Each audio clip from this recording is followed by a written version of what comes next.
주시는 말씀은 누가복음 6장 20절에서 38절의 말씀입니다. 우리 한 목소리를 읽겠습니다.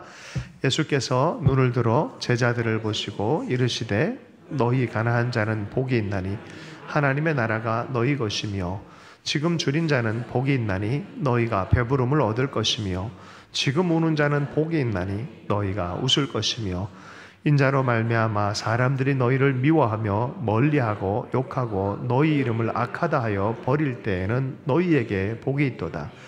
그날에 기뻐하고 뛰놀라. 하늘에서 너희 상이 큼이라.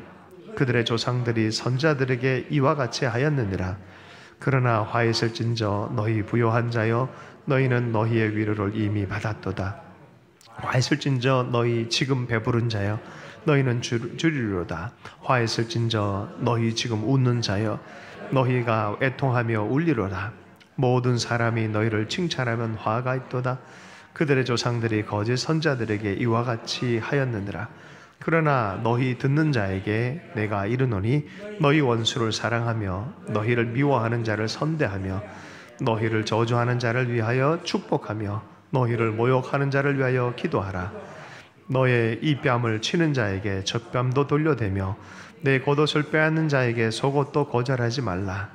내게 구하는 자에게 주며 내 것을 가져가는 자에게 다시 달라 하지 말며 남에게 대접을 받고자 하는 대로 너희도 남을 대접하라. 너희가 만일 너희를 사랑하는 자만 사랑하면 칭찬받을 것이 무엇이냐? 죄인들도 사랑하는 자는 사랑하는도다. 너희가 만일 선대하는 자만 선대하면 칭찬받을 것이 무엇이냐? 죄인들도 이렇게 하느니라.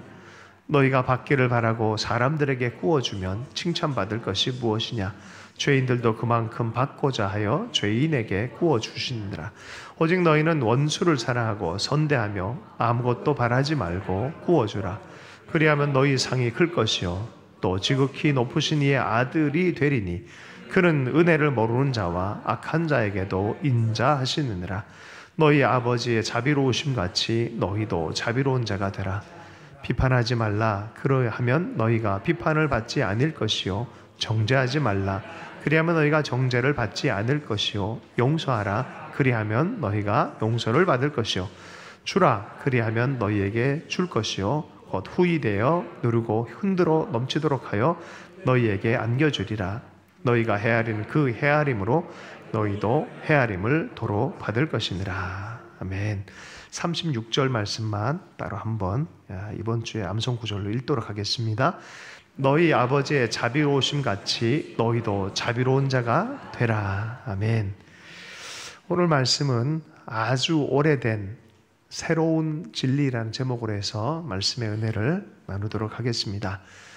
지난 5장의 본문에서는 예수님께서 새 술은 새 포도주에라고 말씀하신 포도주 가죽에라고 말씀하시면서 새 것과 옛 것의 분별에 대해서 얘기를 하며 예수 그리스도의 새 시대, 새 것의 삶으로 변화할 것을 요청하고 있어요. 그리고 나서 곧바로 주제가 새로운 인식으로 우리를 초대하는 게 오늘 6장이에요. 그 세 가지 주제 중에 6장에 나오는 주제는 첫 번째는 안식일에 대한 생각입니다. 두 번째는 12제자를 통한 하나님의 나라에 대한 생각입니다. 세 번째는 새로운 제자 그룹 안에 시작되자 하나님 나라의 새로운 율법에 대한 이야기입니다. 다 새로운 거예요. 여러분 새로워지길 축복합니다. 변화는 불편한 것이에요. 그러나 변화하고 나면 큰 축복이 기다리고 있다는 것을 우리 마음에 새겼으면 좋겠습니다. 그 첫 번째 이야기인 안식일에 대한 이야기입니다. 하루는 예수님과 예수님 제자가 밀밭 사이를 걸어갑니다. 저는 농촌에서 자랐기 때문에 이 느낌이 확 와요. 수수라든지 밀이라든지 우리 벼 이삭이라든지 가다가 애들이 그 수수 이렇게 이삭을 착 해가지고 손으로 막 비비면 어떻게 됩니까?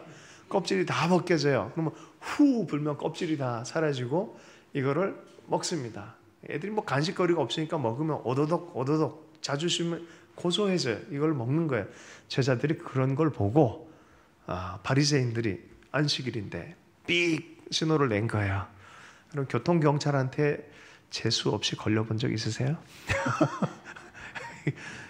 마치 미국에서는 야 진짜 어떻게 이렇게 숨어서 잘 잡는지, 경찰이 교통 질서를 유지하는 건 좋은데 마치 잡으려고 기다리는 사람처럼 하는 거 보면 약간 얄밉죠. 이게 지금 법을 지켜서 질서를 유지하는 게 중요한데 일부러 막 잡으려고 막 의도하는 걸 보면 기분이 이상해. 바리새인들이 딱 그런 느낌이에요. 이 뭘 좀 보면서 좀 먹으면 좀 어때? 그런데 그걸 갖고 삑! 니들 안식일 어겼어. 여러분, 하나님의 말씀의 율법을 대할 때 이런 모습으로 대하는 모습이 우리는 없는지를 살펴봐야 돼요. 이 안식일 때문에 이 논쟁이 생긴 거예요. 너 왜 안식일에 그런 일, 이건 노동이야, 그건 잘못됐어 라고 말하는 것이죠. 예수님이 뭐라고 말씀하셨어요? 안식일의 주인이 나다라고 말해요. 주인이면 물건을 마음대로 배치해도 되죠. 남이 들어와서 막 규칙을 만들고 집을 이래야 돼 이러면 이상하잖아요. 그런데 주인은 아이들에게도 몇 시에 들어와 언제 해 이거 할 수도 있고 가구 배치도 할 수 있잖아요. 그죠? 안식일에 대해서 주인이 누구다? 니들이 이걸 갖고 막 법을 제정한 것처럼 막 이게 법이야라고 말하는데 법을 제정한 게 나다라고 말하는 거예요. 안식일 법을 제정한 것이 나다, 그런 의미예요. 할렐루야. 네. 자 보세요. 자 6장 7절 말씀을 보면요, 서기관과 바리새인들이 예수를 고발할 증거를 찾으려 안식일에 병을 고치시는가 엿보니, 이렇게 또 엿보고 있었어요. 마침 왜 그러냐면 그 주변에 모여 있었을 때 손 마른 사람이 있었어요. 한쪽 손이 말랐어요. 이렇게 말라버렸어요. 뭐 아주 관절염인지 뭔지 모르지만 어쨌든 이걸 못 써. 아주 그냥 손이 말라서 이게 문제가 있어요. 딱 보기에 문제가 있어요. 이 한쪽 손을 못 쓴단 말이에요. 예수님께서 그걸 딱 알고 안식일에 누굴 고치나. 보세요.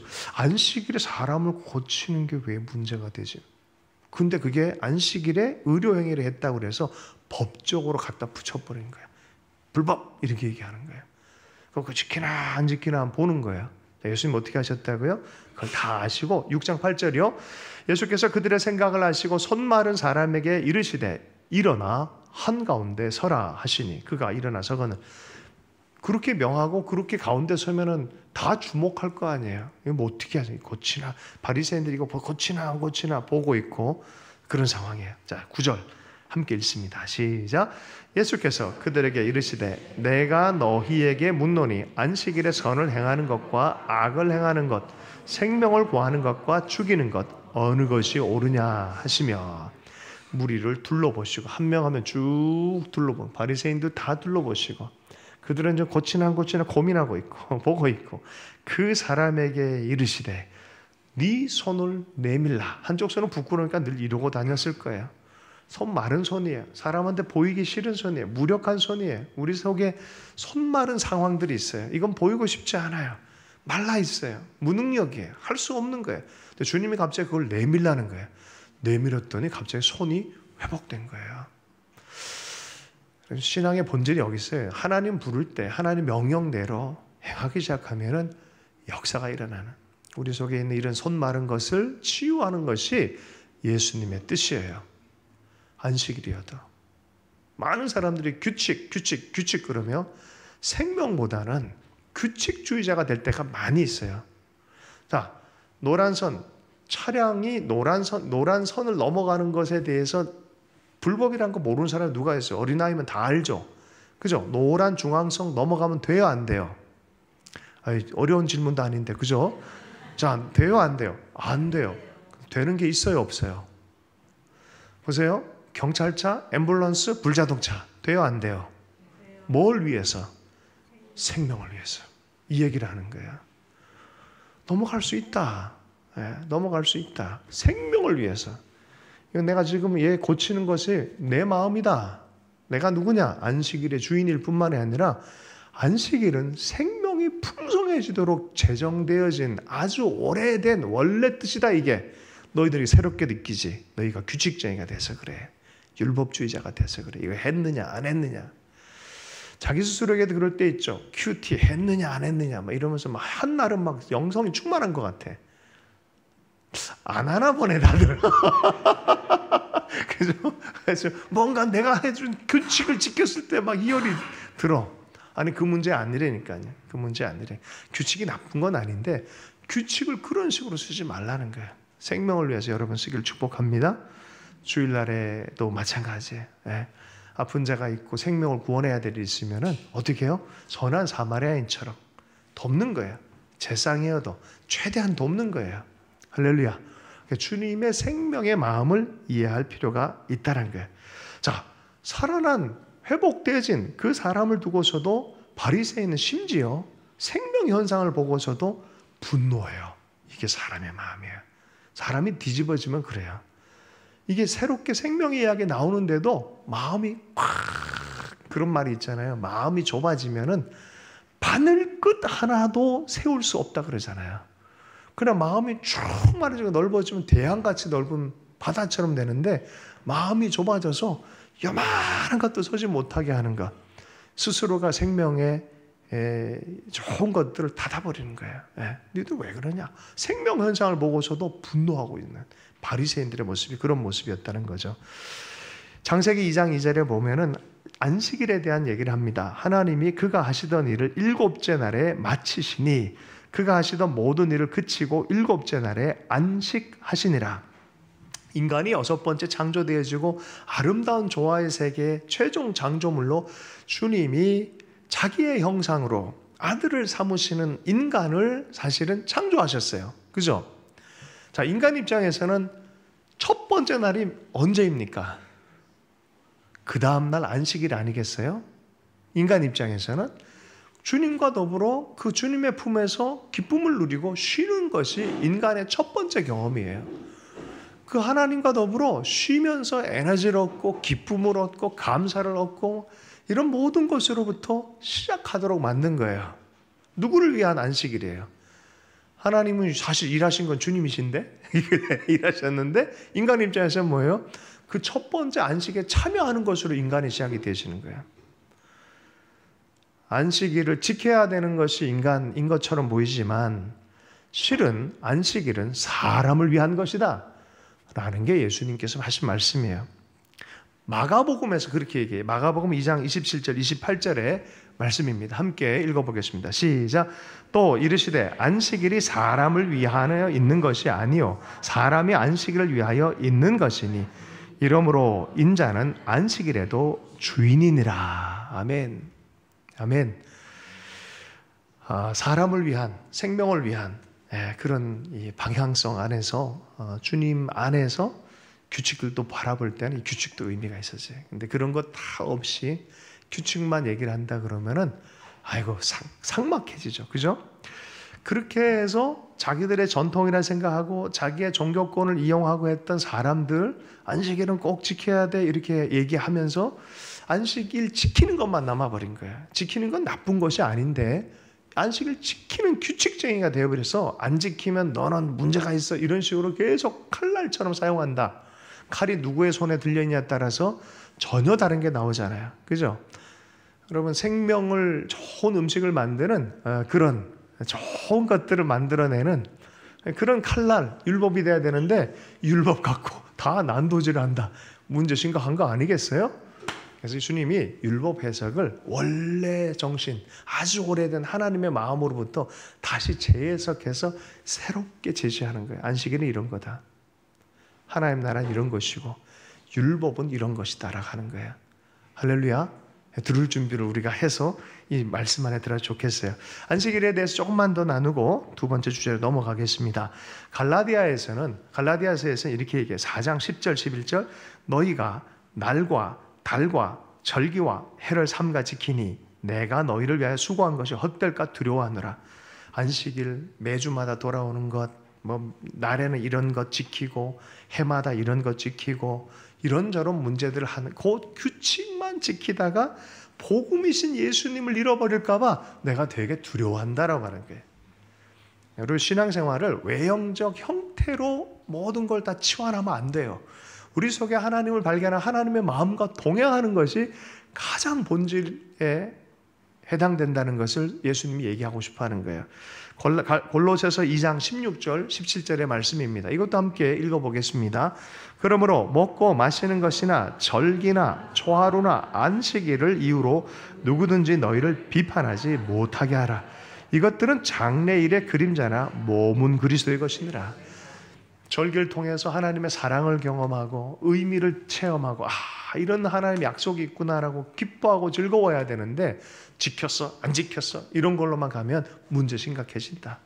본질은 그 율법을 통해서 그리스도의 충만한 사랑과 복음을 발견하는 것이 하나님의 의도인데 예수 싹 빼버리고 지켰냐 안 지켰냐. 우리 옛날에 좀 그랬어요. 우리도 약간 고신이라고 있어요. 규칙 정말 잘 지키는 분들이 있어요. 근데 그분들은 하나님도 너무 사랑했어요. 그래서 그분들이 밉지가 않아요. 사실은 과거에는 좀 그랬는데 규칙만 보면 우리가 얼마나 호되게 훈련했는지 몰라요. 네. 주일날 걸어 다녀야 돼요. 차 타면 안 돼요. 또 우리 오후에 가서 상점에 가가지고 빵 사 먹으면 안 돼요. 주일날만 되면 걸어 다니고 뭐 사 먹지도 못하고 그렇게 배웠어요. 하여튼 근데 지금 생각하니까 소중해요. 네. 그 규칙쟁이만 되지 않는다 그러면 그 마음은 하나님은 그렇게라도 애쓰는 마음 자체는 귀한 마음이에요. 네, 귀한 마음. 그런데 이게 비판거리가 되고 누군가를 재단하는 일이 되면은 어려운 일이 되어지는 거죠. 예수님이 말씀하셨던 사역의 기초 은혜라고 해요. 그는 안식일이 크게 되면 안식년이 되고 안식년이 7년이 되면은 7년 마지막 때 큰 안식의 기쁨, 희년의 기쁨을 해서 희년의 해 그래요. 모든 사람 탕감해주고 그 하나님의 안식과 축복 안에 들어오게 하는 게 희년이에요. 절기 얘기하되 가장 큰 절기는 희년이에요. 사실은 이해하시죠? 근데 주님이 사역을 할 때 나로 말미암아 이 희년의 사역이 시작됐으면 선포하잖아요. 이게 어디 시간의 문제입니까? 시간을 초월하는 문제이죠. 시간이 아니라 그분이죠. 그분 안에서 그 사역이 일어나는 것이죠. 그죠? 누가복음 4장 19절 말씀이에요. 주의 은혜의 해를 전파하게 하려 하심이라 하였더라. 예수 그리스도와 그분의 마음이 드러나는 그 방향으로 우리는 규칙을 규칙대로 지킬 때 규칙은 의미가 있어지는 줄로 믿습니다. 그래서 옛 방식이 아니라 바로 이 방식으로 생명 살리는, 생명을 위해서라면 규칙을 조금 변개시킬 수도 있는 주님의 사랑의 생명의 풍성한 방향으로 너희들 살았으면 좋겠다는 게. 자, 두 번째는 12 제자를 세웠습니다. 자, 이것은 주님의 백성에 대한 의미의 확대를 의미합니다. 누가복음 6장 14절에 16절의 말씀을 함께 읽어보겠습니다. 시작. 곧 베드로라고도 이름을 주신 시몬과 그의 동생 안드레와 야고보와 요한과 빌립과 바돌로메와 마테와 도마와 알페오의 아들 야고보와 셀롯이라는 시몬과 야고보의 아들 유다와 예수를 파는 자들 가롯 유다라. 한 번 더 읽어볼까요? 이 이름을 좀 곰곰이 생각하면서 한 번 더 읽어보십시다. 시작. 곧 베드로라고도 이름을 주신 시몬과 그의 동생 안드레와 야고보와 요한과 빌립과 바돌로메와 마테와 도마와 알페오의 아들 야고보와 셀롯이라는 시몬과 야고보의 아들 유다와 예수를 파는 자들 가롯 유다라. 12명의 대표 선수를 뽑았는데 이 축구 경기단을 이끌어야 되는데 뭐 손흥민이라든지 박지성이라든지 이런 친구들을 뽑는 게 정당한데 동네 그렇고 그런 형들을 뽑아놨네. 이 명단을 읽어보면 만만해요. 그래서 우리에게 얼마나 큰 소망이 생기는지 몰라요. 할렐루야. 예수님이 하나님의 왕국에 엄청난 리더들을 뽑았는데 이 리더들이 너무나 만만해요. 한 명은 실패자야. 만만한 사람들. 그런데 주님이 이 12로 엄청난 것을 맡겨요. 보세요. 누가복음 22장 30절의 말씀입니다. 너희로 내 나라에 있어 내 상에서 먹고 마시며 또는 보좌에 앉아 이스라엘 12지파를 다스리게 하려 하노라. 주님이 12에게 엄청난 권위를 허락하셨어요. 이스라엘 민족 전체를 다스리는 다스림의 권한을 맡겨두셨습니다. 나중에는 열방과 민족을 제자 삼으라라고 왕 같은 제사장의 임무를 맡겨주셨습니다. 제자들에게 이 12를 허락한 거예요. 13도 아니고 11도 아니에요. 왜 12입니까? 구약 성경을 읽다 보면 알아요. 구약 성경에 당신의 백성의 12은 전통이에요. 성경의 이야기예요. 어디서부터 시작됐습니까? 이스라엘이라고 하는 야곱의 이름이 이스라엘 아닙니까? 그 이스라엘 자손 12형제들을 통하여 이 나라가 시작되도록 한 게 하나님의 뜻이었어요. 이스라엘 나라의 12입니다. 12족속이 됐어요. 그죠? 12족속이 되어졌는데 근데 예수님께서 이 12이 아니라 이제는 제자들의 12로 이 나라를 일구기로 결정하신 거예요. 이스라엘 나라를 통해서 인류 구원의 계획을 가지고 계셨는데 이 이스라엘이 어느 순간 봤더니 자기만의 하나님으로, 자기만의 말씀으로 다른 백성은 무시하고 자기를 위한 그런 신앙 체계를 곤고하게 하고 벽을 무너뜨리지 않고 있더라는 거예요. 열방을 향한, 이방을 향한 빛이 돼야 되는데 이방과 다투는 존재가 돼버린 거예요. 하나님을 그렇게 왜곡시키는 존재가 돼버린 거예요. 율법을 붙들고 있는데 이 율법 자체가 하나님을 반영하지도 못해. 구원하신 하나님의 사랑과 환대와 초대를 반영하지 못해. 주님이 새로운 나라가 이제는 이스라엘을 버린 것이 아니라 자기들이 떨어져 나가게 돼버린 거예요. 스스로가. 주님은 이스라엘을 버리진 않아요. 그래서 이스라엘에 대한 사명이 누구에게로 확대가 됐냐? 이스라엘만이라고 생각하는 이스라엘에서 12제자, 유대인 12제자를 통하여 이스라엘만의 이스라엘이 아니라 열방 전체를 향한 구원의 계획에 동참할 이 12, 새로운 나라, 새로운 민족을 세우신 거예요. 이 12의 의미인지 아시겠습니까? 이스라엘 나라만을 위한 게 아니라 온 열방을 향한 12, 유대인 청년들, 그렇고 그런 청년들 12명을 세워서 시작하신 일이에요. 할렐루야. 네. 이 나라에 들어오도록 이분들이 만만해 보이도록 한 게 얼마나 감사한지 몰라요. 이분들이 그럴 만한 능력이 있었으면 우리는 배제가 많이 될 거예요. 베드로 한 사람을 봐도 그렇습니다. 근데 어쨌든 이분들이 주님이 세우셨어요. 자, 이 백성들을 향해서 자, 에베소서 2장 20절 보면은 각자의 위치가 있고 권위가 있어요. 부르심의 어떤 뜻이 있어요. 자, 한번 읽어보겠습니다. 시작. 너희는 사도들과 선지자들의 터 위에 세우심을 입은 자라. 그리스도 예수께서 친히 모퉁이 돌이 되셨느라. 예수님께서 버림당했어요. 이스라엘에게는, 이스라엘 민족에게는, 유대인들, 서기관과 바리새인들에게 내몰림을 당했어요. 십자가에 죽으심을 당했단 말이에요. 버려버렸어요. 근데 이분이 하나의 근사한 집에, 아름다운 집에 머릿돌이 되셨고 기둥과 같이 세운 자들이 12사도들이었고 거기에 선지자, 가르치는 사람들, 이런 사람 통해서 이 거대한 그리스도의 집이 마련되어지는 거예요. 집이라고 하면 전 지구적인 집이 마련되는 거예요. 이스라엘만의 집이 아니라 전 지구적인 집. 할렐루야. 이거를 그리스도의 교회, 지구적 교회라 그래요. 전 세계에 하나님께서 그리스도의 몸인 교회를 세우는 거예요. 자, 교회는 그리스도의 집이라고 하고 그리스도의 신부라고도 해요. 신부단장을 자기가 하려는 사람들이 있어요. 실패를 많이 할 겁니다. 여러분, 교회가 의미가 있는 거는 여기 12제자들이 의미가 있어서가 아니에요. 12제자를 세우신 예수님 때문에 의미가 있는 거예요. 12제자는 왔다 갔다 얼마나 많이 한지 몰라. 돌아가기도 하고 실패하기도 하고 별짓을 다 합니다. 그러나 결국 세우는 분은 누구다? 그리스도다.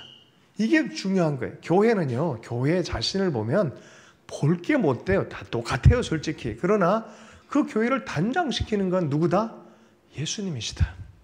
신부를 아름답게 하고 티가 없이 하고 세우는 것은 누구다? 그리스도다. 한때 그런 말이 있었어요. 교회는 세상의 희망이다. 거짓말입니다. 무슨 교회가 희망이에요? 똑같은데 인생들이. 그죠? 그리스도의 교회로 부르신 예수님이 희망이에요. 그것 때문에 교회가 희망이 있어지는 거예요. 교회를 교회스럽게 하시는 분 누구다? 예수 그리스도. 내 신앙을 신앙되게 하고 신앙인 되게 하는 분이 누구다?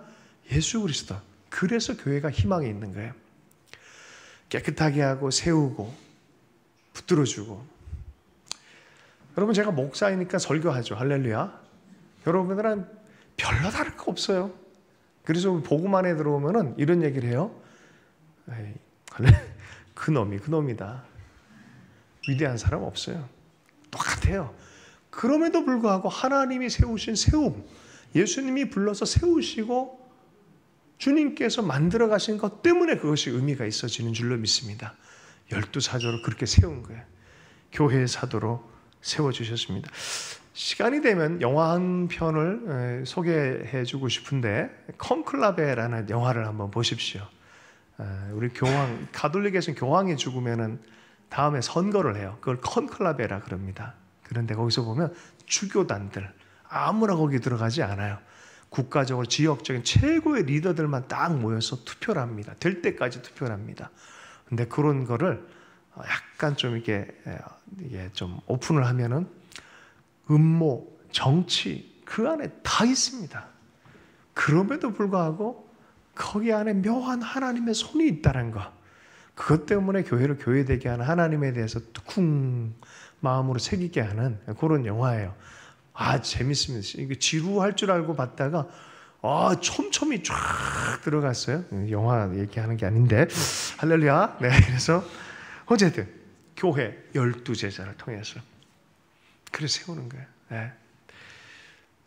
에베소서 4장 11절에서 12절 말씀을 함께 읽어보겠습니다. 함께 읽습니다. 시작. 그가 어떤 사람은 사도로, 어떤 사람은 선지자로, 어떤 사람은 복음 전한 자로, 어떤 사람은 목사와 교사로 삼으셨으니 이는 성도를 온전하게 하여 봉사일을 하게 하며 그리스도의 몸을 세우려 하심이니라. 아멘. 예수님 안에 있느냐? 그렇다면은 이스라엘을 향한 축복이 이방인의 누구든 그리스도의 몸인 교회 안에서 확대되게 돼 있다는 거예요. 이스라엘을 잃어버리고 무시하는 게 아니라 이스라엘 사람도 이 원리대로 확대되어져서 온 열방을 이스라엘로 부르고 계시다는 거예요. 온 열방을 이스라엘로 부르다는 거예요. 오해하면 안 돼. 이스라엘을 대체하는 게 아니에요. 대체하는 게 아니라 이스라엘에게 있는 원래 복을 새롭게 끌어당겨서 온 열방을 향한 구원의 계획을 확대시키는, 원래의 계획을 다시 시작하게 하는 새로운 진리처럼 느껴지는 거예요. 할렐루야. 그래서 갈라디아서는 이렇게 얘기합니다. 갈라디아 3장 29절, 너희가 그리스도의 것이면 너희도 유대인의 축복을 이은 아브라함의 자손이요 약속대로 유업을 이을 자니라, 이렇게 말씀하는 거예요. 할렐루야. 복을 깎아서 없애버린 게 아니라 그 복을 다 나눌 수 있도록 예수 안에서 확대시키는 거예요. 할렐루야. 그래서 주님 안에 예수 믿는 사람들은 한 사람 한 사람 주님 보시기에는 아브라함의 축복을 예수 안에서 누리는 거예요. 오늘 집에 가서 아브라함의 이야기를 읽어보십시오. 그 축복이 내 삶 안에도 있다는 것을 믿음으로 받아들일 것을 우리에게 요청하고 있는 줄로 믿습니다. 자, 이 백성들에게 주님께서 뭐가 필요합니까? 이 나라와 이 백성에게, 그리스도의 나라와 그리스도의 백성에게 그 나라에 뭐가 필요합니까? 법이 필요해요. 모세가 이 산 위에서 40일 기도하고 받은 율법의 언약처럼 주님께서 받은 걸 뭐라 그래요? 새 율법이라 그래요. 새 율법. 자, 그 율법 얘기를 이제 해보도록 하겠습니다. 자, 요한복음 13장 34절의 말씀입니다. 함께 읽겠습니다. 시작. 새 계명을 너희에게 주노니 서로 사랑하라. 내가 너희를 사랑한 것 같이 너희도 서로 사랑하라. 야고보서 2장 8절의 말씀입니다. 함께 읽습니다. 너희가 만일 성경대로 기록된 대로 내 이웃 사랑하기를 내 몸과 같이 하라 하신 최고의 법을 지키면 잘하는 것이니와. 율법의 원래 정신인데 이게 새 율법처럼 사람들에게 보이는 거예요. 이게 뭐예요? 원래 뜻이에요. 원래 뜻. 이웃을 사랑하는 거예요. 내 몸처럼 사랑하는 것입니다. 성경에 보면 인간이 하나님을 떠나서 일어난 일은 죄와 깨어짐, 분열, 폭력, 죽임, 이런 것들 얼마나 많은지 몰라요. 인류 최초의 가정을 봐도 그래요. 그리고 아벨과 가인을 봐도 그렇고, 하나님 없이 그 사랑을 끊어버리고 행동한 모든 사람들의 문명은 비록 율법을 가졌다고 해도 주님의 마음을 반영하지 못할 때는 어떤 일이 벌어집니까? 분열과 전쟁과 폭력이 일삼아지는 것입니다. 그래서 주님이 오셔서 새 가족, 새 공동체, 새 나라, 하나님의 나라를 선포하셨어요. 그 나라의 법이 무엇입니까? 서로 사랑하라라는 십자가의 법입니다. 여러분, 이스라엘이 인종적 교만과 자부심으로 배타적인 마음으로 시족적이고 민족주의적으로 다 강성하게 있으니까 주님이요, 그거 아니다. 너희 반쪽짜리만, 너희를 위한 하나님만 알지 너희를 통해서 열방을 축복하려는 하나님을 이해하지 못한다는 거예요. 하나님의 마음을 섬기는 것, 바르게 열매 맺어야 바르게 열매 맺는 백성에게 바른 권위가 간다는 거예요. 질문 하나 하겠습니다. 이스라엘이 선민이다 그러잖아요. 이스라엘이 선민이기 때문에 주님이 복을 주실까요? 선민답게 살기 때문에 하나님 복을 주실까요? 선민답지 못하게 살 땐 땅에서 쫓겨났어요. 그게 하나님의 뜻이다라고 얘기를 했어요. 자, 선민인 백성이 말씀의 뜻을 따라서 하나님의 사랑을 가지고 살아간다 그러면 복을 받지만 그렇지 못하다 할 때는 어떻게 돼요? 쫓겨나요. 선민이지 않는 백성이 선민의 백성처럼 하나님의 마음을 알아서 그 말씀을 사모하고 하나님을 사랑하고 사람을 사랑하며 살아갈 때 주님이 그 나라 복 주시겠어요? 안 주시겠어요? 주시는 게 이게 하나님의 뜻이에요. 유대인들을 향해서 하나님 복을 주신다? 아니에요. 하나님의 마음을 붙들고 선민이지만 책임을 갖고 살아갈 때 복을 주시는 거예요. 이방인이어도 주님을 알고 그 마음으로 살아간다면, 그럼 대한민국이 이스라엘보다 더 하나님을 사랑하고 더 많이 이웃을 사랑한다 그러면 하나님은 대한민국을 그렇게 사랑하실 것입니다. 어느 날 대한민국이 하나님을 잊어버리고 사람들 사이에서 복의 통로가 되지 못하고 분열만 일으키고 있고 갑자기 우리가 싫어하는 중국이나 북한이나 일본이 하나님의 사랑을 따라서 열매 맺는 백성이 된다. 하나님이 그들을 축복하실 것입니다. 맞죠? 제 얘기가 아니라 예수님 얘기예요. 보십시다. 마태복음 21장 43절의 말씀입니다. 함께 읽습니다. 시작. 그러므로 내가 너에게 이르노니 하나님의 나라를 너희는 빼앗기고 그 나라에 열매 맺는 백성이 받으리라. 삶의 열매를 맺을 수 있길 축복합니다. 이 사람에게 좋은 열매를 맺으십시오. 네, 좋은 열매를 맺으십시오. 그러고 싶죠. 근데 우리는 사실 실력이 안 돼요. 교회로 부름 받았지만 교회 안에 여전히 인간적 면모가 너무 많아요. 교회 안의 이야기를 보면 아나니아와 삽비라 하나님까지 사기치려고 그랬어요. 데메드리오, 디오드레베, 바울 위대한 사도를 따라왔던 그 사도를 따라서 함께 사역했던 사람들이 돌아서 버린 거야. 아우 힘들다 이제는. 그러면 난 세상에 가서 좀 살아봐야겠다 했던 게 데마였어. 데마. 세상이 좋아서 가버렸어요. 마술사 시몬, 와, 저 진짜 신기하네. 오, 바울이 손만 대니까 사람들이 막 치유받네. 그 능력 돈 주고 좀 사십시다. 하나님은 전혀 모르고 신비적 현상과 능력을 소유하려고 했던 그 마음, 다 하나님 마음을 모르는 사람들입니다. 여전히 교회란 이름으로 거기 안에 있는 것이에요. 네. 우리 안에도 그런 것들이 많이 있죠. 완벽하고 순전한 교회가 있을 수 있을까요? 아니요. 우리는 살아있는 동안에 평생 이렇게 우당탕 쿵쾅하며 갈 것입니다. 그러나 소망이 우리에게 있지 않고 누구에게 있다? 부르신 그리스도에게 있다는 거예요. 우리는 주님을 바라볼 때마다 주님이 우리를 깨끗하게 하시고 씻어주시고 십자가로 말미암아 새롭게 해주시고 새롭게 기회를 주시고 은혜와 축복을 다시 연결시켜야 하는 그리스도가 계심으로 우리는 희망이 있는 줄로 믿습니다. 그래서 예수님 안에, 새로운 공동체 안에 교회가 예수님이 드러나지 않으면 그건 망한 교회입니다. 신앙인이 그리스도가 드러나지 않으면 그건 망한 신앙인입니다. 우리 속에 그리스도가 더욱 드러나기를 열망했으면 좋겠습니다. 골로새서 1장 17절 18절의 말씀입니다. 함께 읽습니다. 시작. 또한 그가 만물보다 먼저 계시고 만물이 그 안에 함께 섰느니라. 그는 몸인 교회의 머리시라. 그가 근본이시요 죽은 자들 가운데서 먼저 나신 이시니 이는 친히 만물의 으뜸이 되려 하심이라. 교회의 신비는 그리스도가 머리이기 때문에 그렇습니다. 교회의 신비는 그리스도께서 친히 이끌어 가시기 때문에 의미가 있습니다. 다만 우리가 사용받는 유일한 근거는 뭐냐?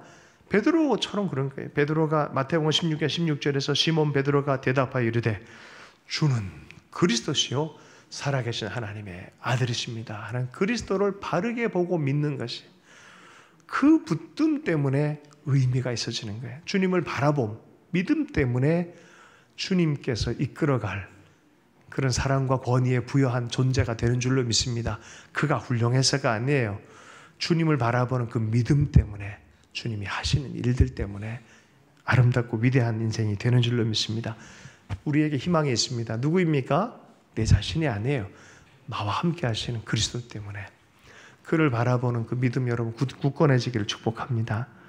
새 계명, 그가 그렇게 살았듯이 너희도 그 좁은 문으로 들어가며 살아라 라고 하는 이 새 계명 받아들이도록 주님께서 우리에게 말씀하십니다. 자, 이제 계속 그 새 계명의 설교를 한 것이 마태복음의 산상수훈이고 누가복음에는 평지설교라 그래요.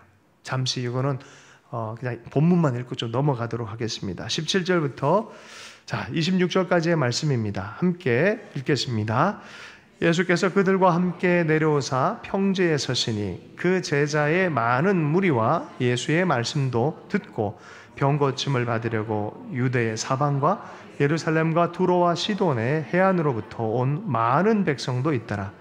예수께서 눈을 들어 제자들을 보시고 이르시되 너희 가난한 자는 복이 있나니 하나님의 나라가 너희 것이며 지금 줄인 자는 복이 있나니 너희가 배부름을 얻을 것이며 지금 우는 자는 복이 있나니 너희가 웃을 것이며 인자로 말미암아 사람들이 너희를 미워하고 멀리하고 욕하고 너희 이름을 악하다 하여 버릴 때에는 너희에게 복이 있도다.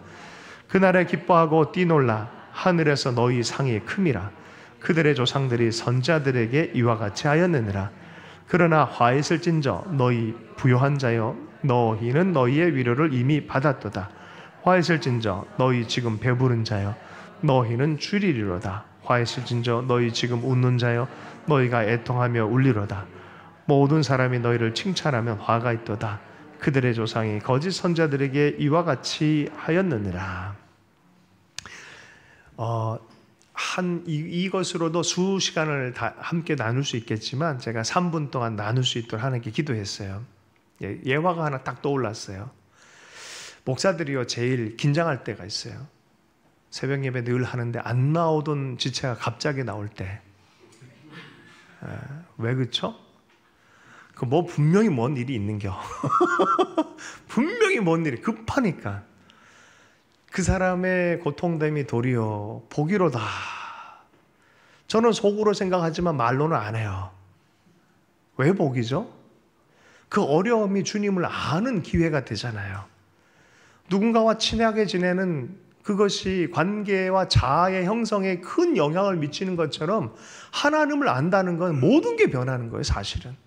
그 어려움의 계기가, 눈물의 계기가, 고통스러움의 계기가, 미움당함의 계기가 하나님 안에서 하나님과 깊어지고 하나님의 위로를 받고 하나님의 살아계심을 경험하고 때로는 여기서 응답을 못 들어도 주님 마지막에 보상하실 걸 믿고 여전히 믿음과 소망과 사랑으로 살아갈 수 있다면 그게 놀라운 게 아니냐는 거예요. 그게 복이다라고 말한 거예요. 그죠? 그런데 기도 응답 받은 다음에 어떻게 돼요? 응답 받아서 부자 되고 능력 있어지고 지위 올라가고 할렐루야? 그 다음은 어떻게 되는지 아세요? 하나님 싹 잊어버려요. 부요하다, 배부르다, 좋다. 여러분 아파트부터 바꾸죠? 좋은 데로 옮겨가죠? 그죠? 그러면 어떻게 돼요? 옆에 가난한 사람이 보이겠습니까? 아니면은 주변에 다 괜찮은 사람들 보이겠습니까? 옆에 누가 있는지 그 시대가 얼만큼 눈물을 흘리는지 전혀 못 보는 사람이 되는 거예요. 그러죠? 네. 그 사람을 보고 하나님께서는 하나님의 마음이 어디에 있어요? 온 인류를 향해 있어요. 옆에 사람들, 연약한 사람들 돌보며 살도록 하는 거예요. 함께 하나님 나라를 경험하며 사는 거예요. 그러죠? 이 본문을 하나님 없이 해석하면 되게 무서워집니다. 이 본문을 하나님 없이 해석하면 공산혁명을 일으키려고 그럴 거예요. 그거 주님 뜻 아닙니다. 부자가 되면 괜히 민망하고 어려워질 것 같아요. 그것도 아닙니다. 어떻게 살 거냐에 대한 문제예요. 하나님과 더불어 사는 거예요. 하나님의 약속을 믿고 사는 거고 상황이 어떠하든지 하나님의 마음을 품고 사는 거예요. 이웃을 사랑하며 사는 거예요. 돌보며 사는 거예요. 자, 그런데 이 마음의 변혁을 말씀하시면서 자, 한 걸음 더 얘기를 해요. 알겠는데 어떻게 해요? 너 존재적으로 마음이 변화되라고 바로 다음 구절을 얘기합니다. 27절부터 38절의 말씀입니다. 함께 읽어보겠습니다. 시작. 그러나 너희 듣는 자에게 내가 이르노니 너희 원수를 사랑하며 너희를 미워하는 자를 선대하며 너희를 저주하는 자를 위하여 축복하며 너희를 모욕하는 자를 위하여 기도하라. 너희의 이 뺨을 치는 자에게 젖뺨도 돌려대며 내 겉옷을 빼앗는 자에게 속옷도 거절하지 말라.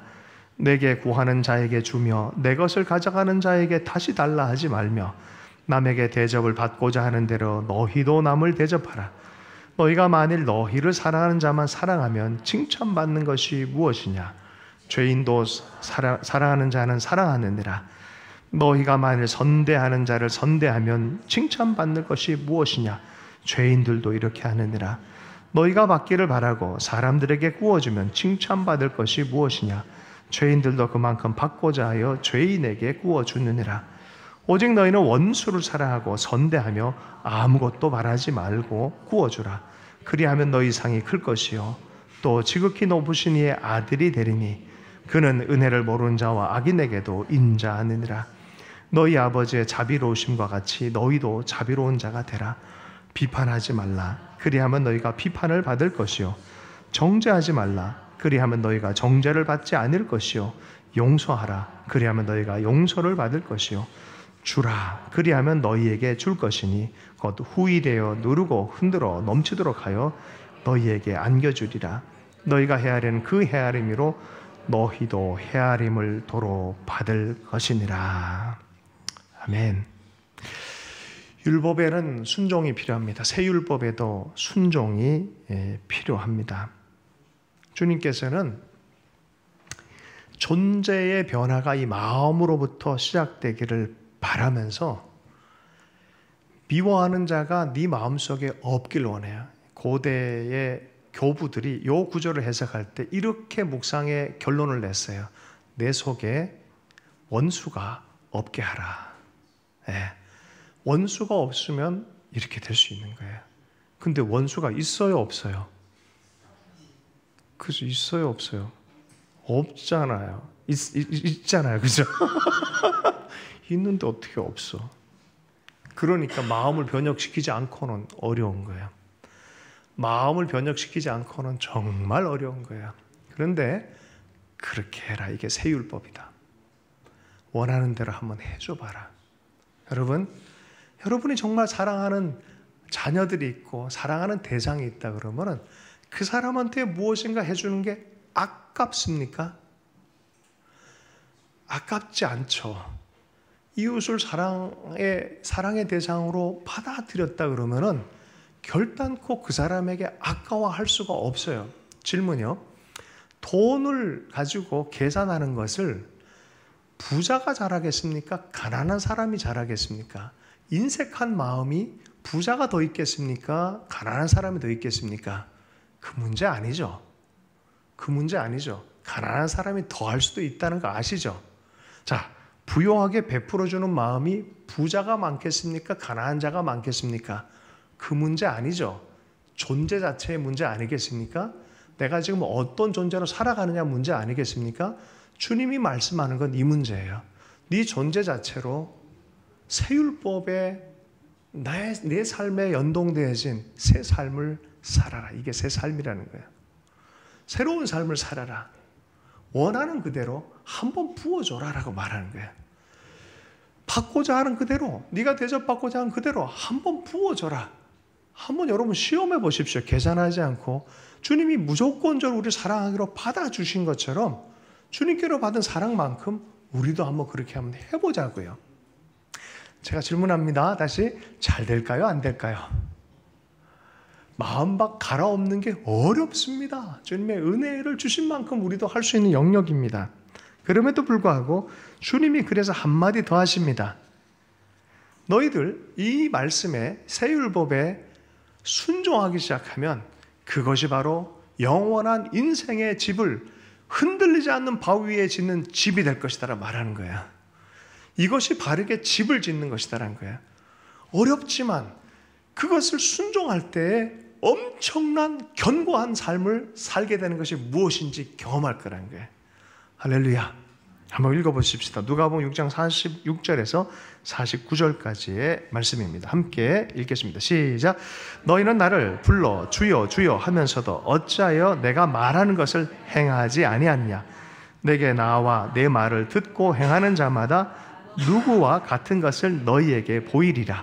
집을 짓되 깊이 파고 주추를 반석 위에 놓은 사람 같으니 큰 물이 나서 탕류가 그 집에 부딪히되 잘 지었기 때문에 능히 요동하지 못하게 하였거니와 듣고 행하지 아니한 자는 주추 없이 흙 위에 집 지은 사람 같으니 탕류가 부딪힘에 집이 곧 무너져 파괴됨이 심하니라 하시니라. 요동하지 않는 집, 이 하나님의 말씀을 따라 순종하며 사는 그 삶이 흔들림 없이 견고한 인생이 될 거란 거예요. 내면 다르고 삶 다르고 한 그런 삶, 외형만 있는 척 하는 그게 아니라 진짜가 되라라고 주님 말씀하는 거예요. 진짜면 흔들리지 않는다. 저도 이런 열망이 있습니다. 우리 속엔 항상 이중성이 다 있습니다. 그럼에도 불구하고 진정성 있는 삶을 살고 싶어하는 열망이 있습니다. 그죠? 주님께서 그 얘기하는 거예요. 니들 주여 주여 말로만 하지 말고 진정성 있게 살아보자. 격려하고 초대하고 계시죠. 네. 위대한 삶으로의 초대예요. 그죠? 네. 누가복음 23장 34절. 그러면서 주님께서 또 보여주신 것은 십자가를 통해서 또 뭐 자기 옷을 제비 뽑을 때도 저들이 몰라서 그렇습니다라고 용서해 줄 뿐만이 아니라 죄인으로 십자가 옆에서 같이 죽어갈 때 마지막 요청을 하는 그 사람 마음도 다 받아줘요. 매 순간마다 아야 나 힘들다, 야 나도 힘들다 이러지를 않으셨어요. 그러지 않으셨어요. 그것까지도 받아주세요. 엄청난 환대이고 초대입니다. 이게 십자가의 길이에요. 이게 좁은 길이에요. 사실은 이게 얼마나 좁은 길입니까? 그런데 그걸 받아줘요. 받아주면서 열어놓고 함께 나아갈 수 있도록 하는 것이죠. 네가 나와 함께 낙원에 있으리라 라고 하면서 또 블레싱을 해주세요. 그러면서 이것과 반대되는 삶의 태도를 경고해 주신 게 뭐였냐? 비판입니다. 비판의 영이 너 속에 있지 않도록 해라. 그러면서 티끌과 들보 얘기를 하세요. 남 속에 눈에 있는 티끌 자꾸 보면서 지적하지 말아라. 네 속에 있는 것을, 네 속에 들보가 있다는 걸 깨달아라고 해요. 남은 보이는 거고요. 내 속에 있는 건 깨달아야 되는 거예요. 남은 쉽게 보여요. 내가 못 보는 내 모습을 남은 쉽게 봐요, 사실은. 그래서 남의 거는 보여요. 근데 나는 어떻게 해요? 더 큰 건데 안 보여요. 그래서 내가 온전 괜찮다고 착각을 해요. 근데 이게 뭐라고요? 들보라 그래요. 널빤지가 있다는 소리입니다. 이건 어떻게 깨달아야 된다는 거예요. 깨달아야 된다는 거예요. 비판을 많이 하는 사람들의 특징은 뭐냐면 사실은 중심에 이런 마음이 있어요. 내가 사랑을 많이 못 받았어. 근데 네가 사랑받는다고? 너도 마찬가지야. 이런 의식이 숨어져 있어요. 비판의 마음이 많은 사람들은 대체로 그래요. 자기 수용이 깊은 사람들은, 존중받고 사랑이 많이 있는 사람들은 그런 말이 나가지가 않아요. 그래서 예수님이 얘기하는 거예요. 너 비판을 자세히 살펴보면 그 미로 띠어리다. 네 속에 있는 거야 사실은. 그렇게 얘기해요. 네. 여러분, 그래서 막 비판의 마음이 나올 때 내 속에 뭐가 있지? 그래서 살펴보라는 거예요. 깨달음이 있으라는 거예요. 그렇게 하라는 거예요. 우리는 다 그래요 사실은. 그죠? 자, 티끌보다 널판을 해서 어떻게 하라는 소리입니까? 아니, 네가 비판해서 하는 것보다 받아들이고 환대해서 생명이 풍성해서 더 좋은 계절을 만드는 게 좋지 않겠냐라고 말하는 거예요. 그렇게 좀 살아가면 좋지 않겠냐라는 거예요. 비판보다 세워라. 비판을 할 수 있는 유일한 자격은 사랑하는 것이에요. 사랑하는 마음. 근데 또 그런 얘기 또 하죠. 또 이렇게 나는 뭐 거짓말은 안 해. 혹은 뭐 나는 틀린 말은 안 해 하면서 맞는 말 한다고 하면서 이렇게 상대가 받는 사랑보다는, 느낌보다는 내 위주로 막 말하려고 하는 때가 많이 있죠. 그죠? 저도 많이 합니다.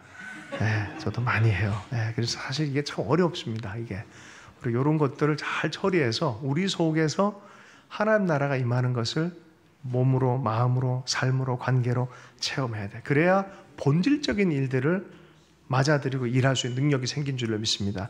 1917년도에 볼셰비키 혁명이 일어났을 때 시대가 변하는지도 모르고 정교의 지도자들은 뭐를 논쟁을 했냐면 예복 논쟁을 했어요. 이렇게 입는 게 맞냐, 저렇게 입는 게 맞냐. 막 그러고 비판해요, 서로. 막 서로 비판해요. 전 세계는 팽팽팽 시즌이 변하고 있어요. 문명이 변하고 있어요. 기술이 변하고 있고 완전히 시스템이 변하고 있는데 여기서 뭐 이게 맞냐, 저게 맞냐 그러고 있다 그러면 이거 폭망이죠. 그죠? 비판으로 시간을 다 보내버리면 생산적인 일을 언제 하냐고요. 내 삶의 에너지가 한계가 있는데, 주신 하루의 에너지가 있는데, 그걸 비판에 다 써버리면 우리 인생에 단데 쓸만한, 건설적이고 할 만한 에너지가 남지 않은 거예요. 비판하지 말아라. 그거 별로 좋은 거 아니다라는 거예요. 여러분, 좋은 집을 짓는 우리의 삶이 됐으면 좋겠습니다. 말씀을 마무리하겠습니다. 전쟁의 시즌에 한 젊은이 얼굴을 비교하는데요. 두 사진이 있어요. 1년 전 얼굴, 형제 얼굴이랑 전쟁이 시작된 이후에 군사로 나갔을 때의 얼굴. 폭삭 늙었어요. 그리고 그 마음 안에 두려움이 있고 분노가 있고 공격성이 딱 얼굴에 보여요. 그게 참 희한하더라고요. 그런데 바로 1년 전 얼굴은 어때요? 평안하고 애가 참 미래가 밝다. 이런 얼굴이 보여요. 여러분, 누군가를 죽여야 되잖아요, 전쟁은. 그런 식으로 삶을 살다 보면은 얼굴이 변하게 돼 있어요. 그죠? 비판해야 되고, 막 신경 써야 되고. 주님이 그러잖아요. 아니야, 너희들 그렇게 살지 마. 주님은 나에게 와. 내가 너를 쉬게 할 거야. 나와 함께 하자. 내가 너를 깨끗하게 씻길 거야. 내가 너를 인도할 거야. 신뢰해. 손을 뻗어. 와, 나와 함께 멍에를 지자. 내 초대는 실제다. 마음의 문을 열어라. 그러면 내가 하는 일들이 있다라고. 그러고 우리를 초대해 주신 줄로 믿습니다. 누구 때문에? 예수님 때문에. 그러므로 예수 믿는다는 건 그리스도 안에서의 생각하고 사는 삶이에요. 그리스도 안에서 마음이 변하면 그리스도 안에서 마음이 변한 걸 통해서 삶의 혁명을 일으키는 것이 그리스도인의 삶인 줄로 믿습니다. 사도 바울이 그래서 간절하게 로마의 교인들에게 이런 마지막 편지에서 이렇게 씁니다. 로마서 12장 2절 말씀 마무리하면서 읽도록 하겠습니다. 함께 읽습니다. 시작. 너희는 이 세대를 본받지 말고 오직 마음을 새롭게 함으로 변화를 받아 하나님의 선하시고 기뻐하시고 온전한 뜻이 무엇인지 분별하도록 하라. 여러분, 변화를 두려워하지 마십시오. 한 번도 이렇게 살아본 적 없다 그러면 결단을 한번 해보십시다. 그 사랑의 결단을 하십시다. 이 믿음 이렇게 걸어도 괜찮은 거 맞습니까? 걸어갈 양 옆에서 사자가 으르렁거리니까 두려워서 못 갈 때가 있다고 그러잖아요. 철로역정 어저께 묵상 포인트예요. 그래도 믿음을 갖고 걸어가 보십시오. 그러다 보면은 그리스도 안에서 마련되어진 어저께 마지막 본문이 뭡니까? Place beautiful, Palace beautiful. 뭡니까? 미궁, 아름다운 궁에 도착하더라. 여러분, 하나님께서는 우리에게 이것을 마련하고 준비하고 계신 줄로 믿습니다. 우리가 그렇게 살도록, 우리 마음 안에 이미 천국이 이루어지는 삶을 살도록 우리를 초청해 주신 줄로 믿습니다. 이 일들을 계속 한 발 한 발 더 넓어질 수 있기를 소원하는 마음으로 우리 헌신의 기도하도록 하겠습니다.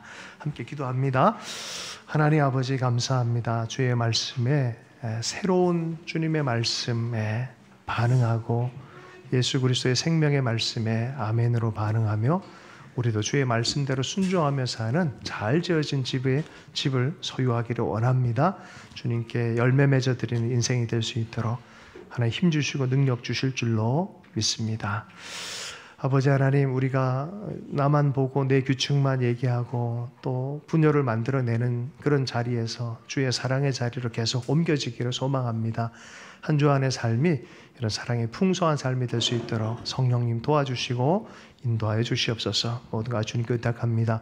살아계신 예수님 축복하며 기도했습니다.